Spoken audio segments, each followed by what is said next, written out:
Tragedy in Minneapolis. A shooter opens fire during morning mass at a Catholic school, killing 2 children. What we know about the victims, the investigation, and how the events unfolded. Families walked hand in hand with their young children, taking them away from Annunciation Catholic School after a shooting this morning. 2 young children, ages 8 and 10, were killed where they sat in the pews. 17 other people were injured, 14 of them being children. I didn't know what was happening, really. I was just in shock. I was like 2 seats away from the stained glass windows. So they were like, the shots were like right next to me. Children are dead. There are families that have a deceased child. You cannot put into words the gravity, the tragedy, or the absolute pain of this situation. It's my strongest desire that no state, no community, no school ever experiences a day like this. Everybody across the country today is part of the Annunciation Parish, and they're with those families. The flags here on the White House grounds were lowered to half-staff, and the president issued a proclamation ordering all government buildings to lower their flags through the remainder of the week.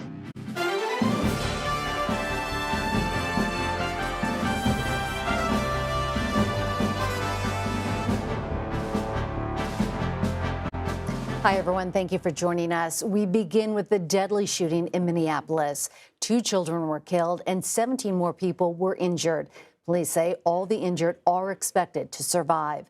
The shooting took place at Annunciation Catholic Church at around 8:30 a.m. local time. The school enrolls children from pre-K through 8th grade. The shooter fired a rifle through stained glass windows of the church. Police have identified the shooter as 23-year-old Robin Westman, who is from suburban Minneapolis. The shooter died from a self-inflicted gunshot wound. Sources tell CBS News the shooter was a former student. Today's shooting shattered what was supposed to be a joyous occasion, with students marking the start of the new school year. The principal of Annunciation Catholic School addressed the tragic loss. We lost 2 angels today. And please continue to pray for those still receiving care. We can't change the past, but we can do something about the future. Minnesota Governor Tim Walz ordered all U.S. flags at state facilities to fly at half-staff to honor the victims of the shooting. The Democrat said Minnesota will stand with the community. And we often come to these and say, these unspeakable tragedies, or there's no words for this. There shouldn't be words for these types of incidents because they should not happen. President Trump signed a proclamation recognizing those killed and injured in the attack and directed flags be flown at half-staff at government facilities until Sunday. Investigators are now trying to uncover a motive, and we are hearing from some of the witnesses, including a 5th grader who was in the church when the attack unfolded. I was like, the first one, I was like, what is that?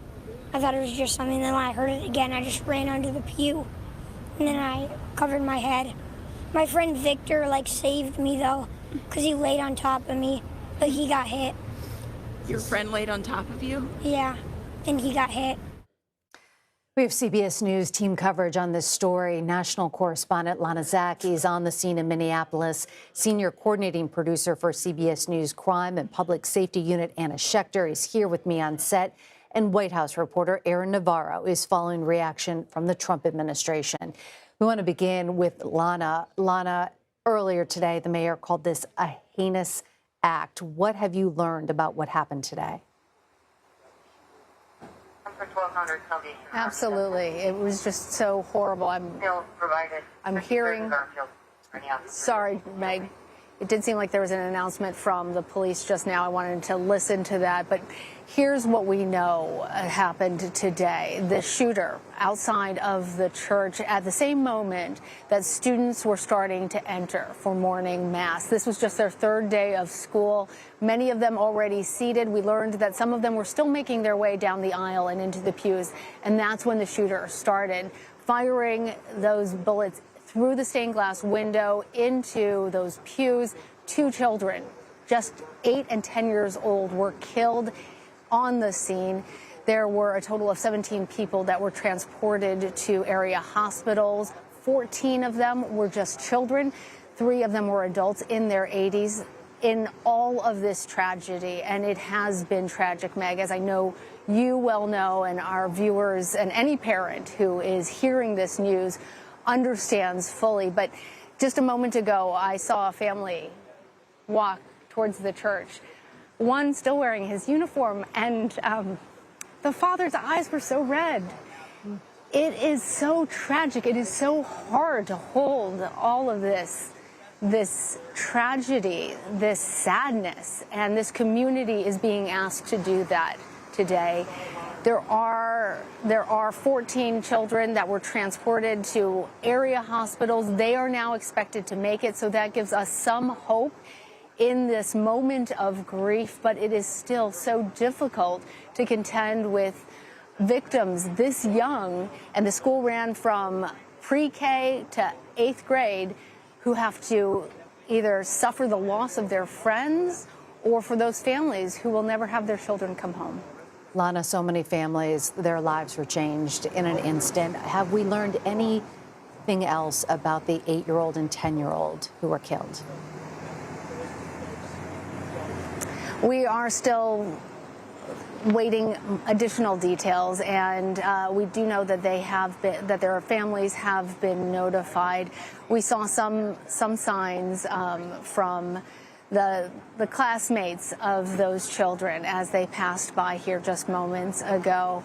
But while we're going to learn more both at the prayer that is going to take place at 7 o'clock local time, and the vigil that is going to take place at 8 o'clock from Moms Demand Action, what we are hearing from so many people is that they don't want those lives to be lost in vain. They want action. They want things to change.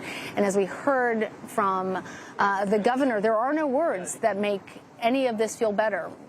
Remembering these lives that were cut short, it's painful, and it doesn't, but to just remember them without taking action is not to fully honor them, is what we're hearing from many of the people who are gathered here now. Yeah, we did hear the governor say that he will do his best to make sure that no other parents receive those phone calls like those parents did today. Lana Zak at the scene for us. Thank you so much.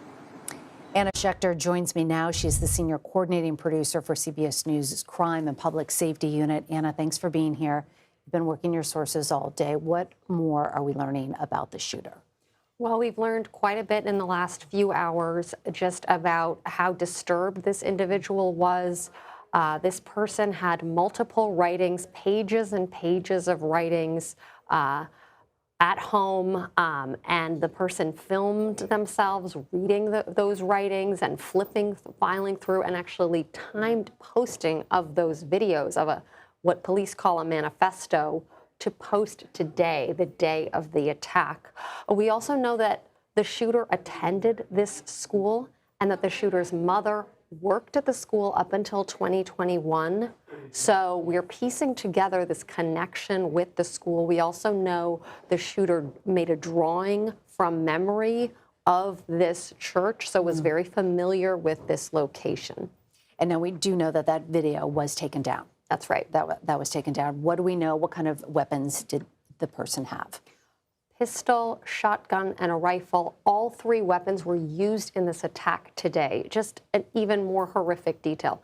Dozens of rounds fired towards that church. So just a really horrific detail to know that that amount of ammunition was used towards those children. And they were legally obtained? Legally obtained. This person recently bought all 3 of the firearms. And in addition, there were more firearms recovered from residents connected to the shooter. So that's what I wanted to ask you about, because during the earlier press conference, they said that they are searching not only the church, but 3 other residences. What have they uncovered there? That's right. They have recovered multiple other weapons, ammunition, the writings and drawings of this person.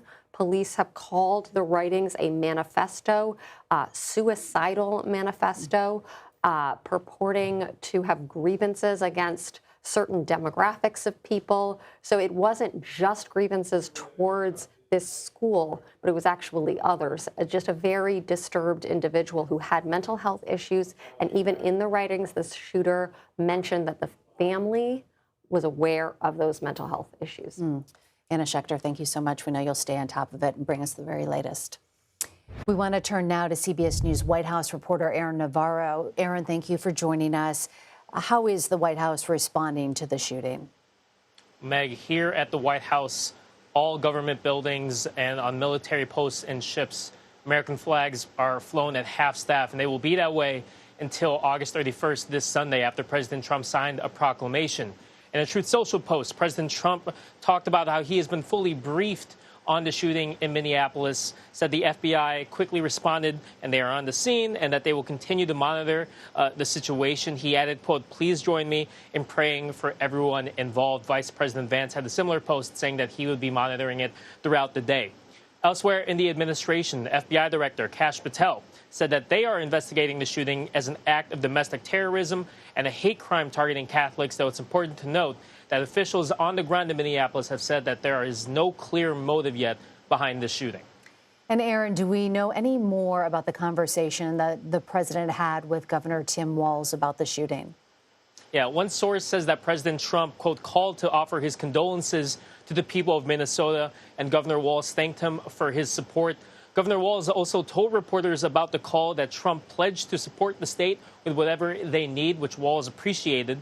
Walz also said he has heard from Attorney General Pam Bondi and Vice President J.D. Vance. We also know that back in June, when two state Democratic lawmakers in the Minneapolis area were shot and one, Melissa Hortman, died, Vice President Vance called Walz to express his condolences. So it's not the first time in terms of communication between Minnesota and this White House when it comes to tragic situations like today. All right, Aaron Navarro for us at the White House. Thank you.